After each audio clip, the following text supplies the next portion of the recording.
Hello students, how are you all? Are you all following the daily timetable assigned by principal sir? Yes, follow that. That is very beneficial. Apart from being beneficial, it will help you to keep check on time, and with the help of it, you can be more productive and you can use your time more wisely. Well, I am GHAZALA HASAN. Now let's talk about the topic of today. As you know, we have discussed the poem Dust of Snow in our previous lecture. We'll talk about the literary devices of the poem. But before that, let's do a quick revision of the poem. So let's see the poem Dust of Snow. The way a crow shook down on me the dust of snow from a hemlock tree has given my heart a change of mood and saved some part of a day I had rued. So in the poem The Dust of Snow, the poet was in gloomy or depressed mood and was standing beneath the hemlock tree which was covered with snow. And there was a crow sitting on the branch of tree. As the crow moves on the tree, it falls some particles of snow on the poet, and this sudden shower of snow brings the change in mood of the poet and he becomes happy. But before talking about the literary devices used in the poem, let's see what a literary device is. Literary devices are techniques that writers use to create a special and pointed effect in their writing, to convey information or to help readers understand their writing in a deeper level. For example, suppose somebody has very melodious voice. So how will you say that? You can say it. There are 3 or more ways of saying that. But for example, you can say in a simplest way, he sings very melodiously. It is one way of saying. The second way is you can say after using some literary device in it. Like he is the Arijit Singh of our colony. In the sense, he sings so melodiously that he can be compared with Arijit Singh. So here there is one important literary device has been used, and that is metaphor. Again, you can say it, he sings as melodious as Arijit Singh. Sorry, here melodiously will be. So he sings as melodiously as Arijit Singh. So it is also a direct comparison, but you have compared. So here is also one important literary device has been used, and that is simile. So this is the effect and importance of literary device. Now let's see the rhyme scheme of the poem. A rhyme scheme is the pattern of rhymes at the end of each line of a poem, and the rhyme scheme in The Dust of Snow is the way a crow shook down on me the dust of snow from a hemlock tree. Then here you can see in the first line, in the end of the line, there is crow, and in the third line, in the end word is snow. Then crow and snow matches. So you can mark A for crow, and then O sound is being repeated. Then you can mark A for snow as well. Then me, E sound is being repeated, me and tree. Then you can mark B for second line, me, and then tree.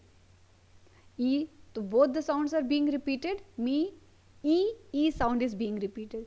Then the rhyme scheme of the poem is AB, AB. One more literary device has been used here, that is enjambment.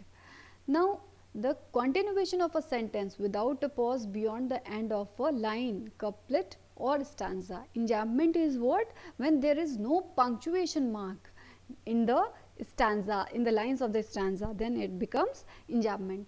So here you can see in the first stanza, the way a crow shook down on me the dust of snow from a hemlock tree. There is not a single punctuation marks is used here. So there is the important literary device enjambment is used in the first stanza, and again in the second stanza you can see has given my heart a change of mood. Though 2 separate lines are there, and saved some part of a day I had rued. So here is also between the lines there is no use of punctuation mark. So in the second stanza also there is a use of enjambment. Now assonance has also been used in the poem. Now let's see what assonance is. Assonance is a repetition of vowel sounds. Now the way a crow shook down on me the dust of snow from a hemlock tree. So here in the second line you can see shook down on. There is repetition of O sound. So here will be the important literary device, that is assonance. So here is one more important literary device, that is alliteration. Alliteration has also been used. What is alliteration? Alliteration is a literary device in which a series of words begin with the same consonant sound. So has heart, has begins with ha sound, heart begins with ha sound, and again in the third line you can see saved some. So this is a series of consonant sound which is being repeated. So here is important literary device, that is alliteration. Ha sound is repeating, sa sound is repeating. So for this here will be alliteration. Now let's see the questions based on the poem. Yes, I have the idea that you would all have tried and some of you would have find the answers also, but yes, there are also so many students who would have problem with this. So let's discuss the questions. What is the dust of snow and what does the poet say has changed his mood? How has the poet's mood changed? Now the answer, there are three questions in this. What is the dust of snow? Now what does the poet say has changed his mood, and how has the poet's mood changed? The first answer is the dust of snow means the small fine particles of snow or the flakes of snow. Okay. Now the second answer is the sudden shower in the form of the dust of snow changed the poet's mood. Now third, how has the poet's mood changed? The poet's mood changed from the sadness to happiness. Now let's see the second question. How does frost present nature in this poem? The following questions may help you to think of an answer. Now the question is, what are the birds that are usually named in poems? Do you think a crow is often mentioned in poems? What images come to your mind when you think of a crow? So there is three parts. There is also three parts in this question, and the first one is, what are the birds that are usually named in the poems?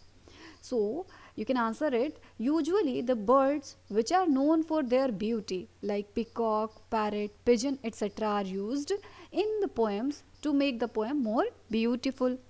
Okay, now the second part of the question is, do you think a crow is often mentioned in poems? No. A crow is often not mentioned in poems because of its black color and harsh voice. Along with this, it is believed to be a symbol of bad omen. So now the third part of question is, what images come to your mind when you think of a crow? When we think of a crow, it brings negative and sorrowful pictures to our mind. Now let's see the third question. Again, what is a hemlock tree? Why doesn't the poet write about a more beautiful tree such as a maple or an oak or pine? Yes, I know that many of you have answered this question, and yes, congratulations to all of you and very good try. Just keep on trying. And there are so many students who won't be able to find the answer of this question. So this is for them, and those who have done, just match it out. Okay. Now answer is, a hemlock tree is a poisonous tree with small white flowers which gives bad aroma. So this is the answer of the question, what is a hemlock tree? Now why doesn't the poet write about a more beautiful tree such as a maple or an oak or pine? The poet doesn't write about a more beautiful tree such as a maple or an oak or a pine because with the help of two negative things, that is crow or hemlock tree, he wants to present his mood and feelings. Next question is, what do the crow and hemlock represent, joy or sorrow, and what does the dust of snow that the crow shakes off a hemlock tree stand for? The answer is the crow and hemlock represents negativity and sorrow, and the dust of snow that the crow shakes off a hemlock tree stands for joy and happiness. Now the next question is, have there been times when you felt depressed or hopeless? Have you experienced a similar moment that changed your mood that day? Okay, so it is requested to the students that write down your own experiences. Have you gone through this experience or not? You write the answers individually based on your experiences. Now I hope this part of lecture is helpful for the students who are not able to solve the questions and who had some doubt. So thank you students, all of you complete your work. Thank you.